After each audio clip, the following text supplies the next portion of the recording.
Alright, let's go somewhere less obvious. Not about meaning, about structure. Imagine you're reading a normal book. It usually moves in a straight line. Topic: A right pointing arrow, then B right pointing arrow, then C. If it suddenly jumps, it feels messy. Disorganized, right? Now open the Quran. It does something strange. A verse might start with one idea, shift to another, then suddenly talk about something completely different. At first, it almost feels scattered.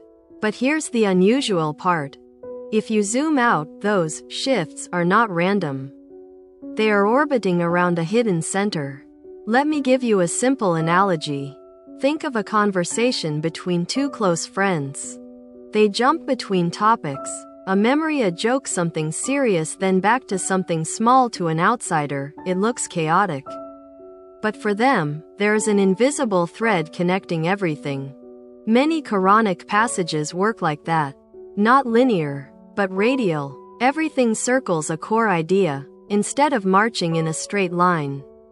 For example, a passage might move between a law, a story, a reminder about God, a warning, a description of nature. At first glance, unrelated. But if you look carefully, they all reinforce a single central concept. Like multiple angles pointing to one truth. This is very different from how humans usually write. We prefer clarity, right pointing arrow, sequence, right pointing arrow, order. But this structure does something else. It keeps your mind active. You're not just receiving, you're constantly reconnecting the dots. And here's the twist: because of this structure, you don't just read the text, you participate in it. Your mind is forced to search for the center. Which leads to a deeper question: is the text trying to deliver information? Or is it training the way you think itself?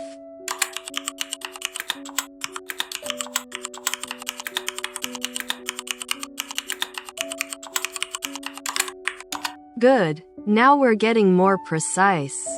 Let's take your first question. Does this style have a name? Not one single, perfect label. But in modern analysis, parts of it are described using terms like ring composition, chiastic structure, nonlinear or nonlinear narrative. Even in cognitive science, associative structuring, each one is trying to point at the same phenomenon, but from a different angle. Take ring composition for a second. It's like this. A right pointing arrow, B right pointing arrow, C right pointing arrow, B right pointing arrow. A. The beginning mirrors the end. The middle is the core. So instead of moving forward, the text folds back onto itself.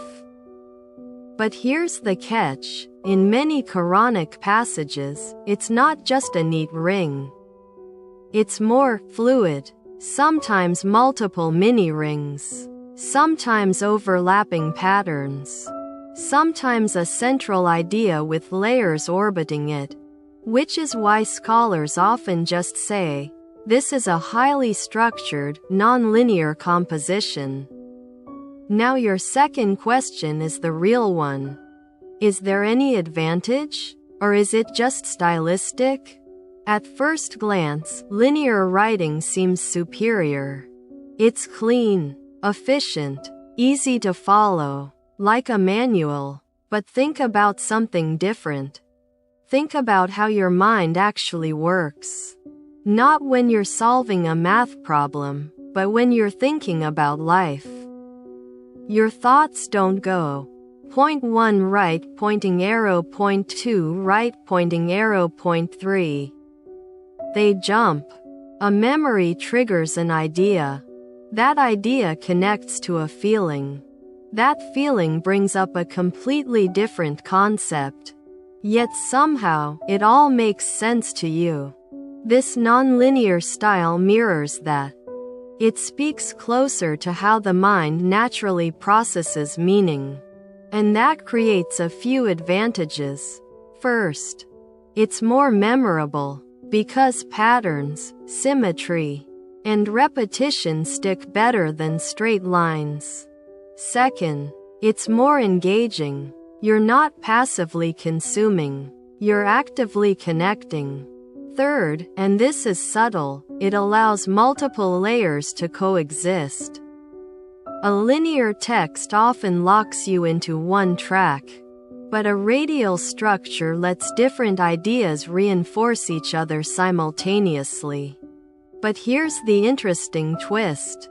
This advantage comes with a cost. If you expect linear clarity, it feels confusing, almost like noise. So the same structure can feel like deep and interconnected, or disorganized and hard to follow, depending on how you approach it. Which leads to a deeper thought. Maybe the text isn't just delivering content. Maybe it's filtering readers. Those who need straight lines see fragmentation. Those who tolerate complexity start to see hidden order. So the real advantage might not be in the text itself, but in what it reveals about the reader's way of thinking.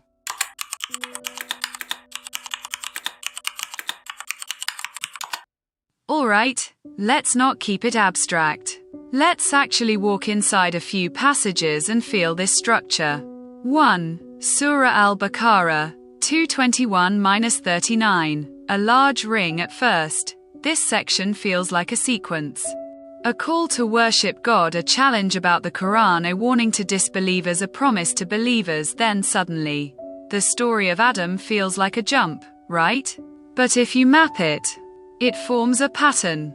A. Call to worship, 21-22. B. Challenge to produce something like the Quran, 23-24. C. Believers versus disbelievers, 25-26. D. Center. Human origin, Adam, 30-39. Then it mirrors back outward. The center is not random. It answers the question raised at the beginning: why should humans worship? Right pointing arrow, because of who they are and where they come from. So what looked like a topic shift is actually the core of the argument. 2. Ayat in Nur, 24-35. Micro-level structure. This one is famous. Allah is the light of the heavens and the earth. Now listen to the structure. Light a niche, a lamp, the lamp in glass, the glass like a shining star lit from a blessed tree oil that almost glows on its own, light upon light. This is not linear description. It's layering inward. Each image wraps around the previous one, like zooming deeper and deeper into the same reality. Instead of explaining light directly, it builds a mental experience of light. 3. Surah Ash-Shah, 94. Perfect symmetry. This one is short, very clear. Did we not expand your chest? B. And remove your burden? C. And raise your mention? C. Indeed. With hardship comes ease. B. Again, with hardship comes ease. A. So when you are free, strive. See the mirror. The beginning opens, the end sends you forward. The middle is the turning point. It's like breathing. Expansion, right pointing arrow, pressure, right pointing arrow, release, right pointing arrow, action.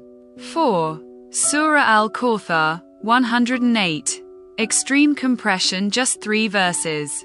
But look closely. A. We have given you abundance. B. So pray and sacrifice. A. Indeed, your enemy is cut off. Gift, right pointing arrow, response, right pointing arrow, outcome. Beginning mirrors the end. In just 3 lines, it forms a complete cycle. Now, here's the interesting part. These patterns exist at multiple scales. Inside a single verse, across a short surah, across long passages, even across entire surahs, which raises a strange thought. This isn't just Good writing. It's more like a system of design. And the real question becomes, are we reading separate verses? Or are we standing inside a structure that is much larger than what we can see at once?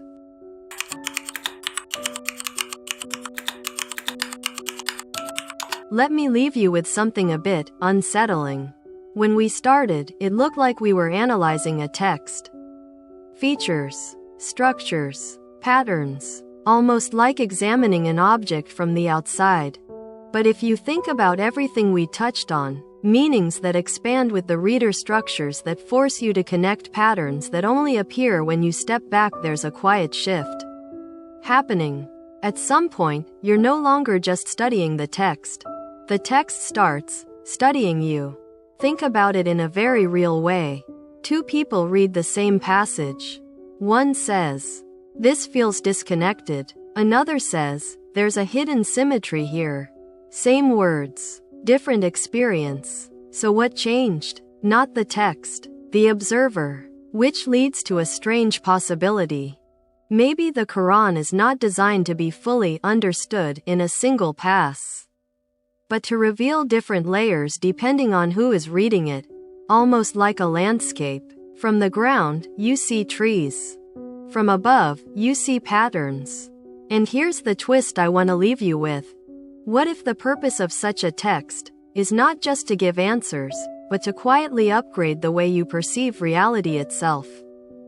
Because in the end, the most powerful texts don't just tell you something new. They make you realize you were seeing everything a little too simply before.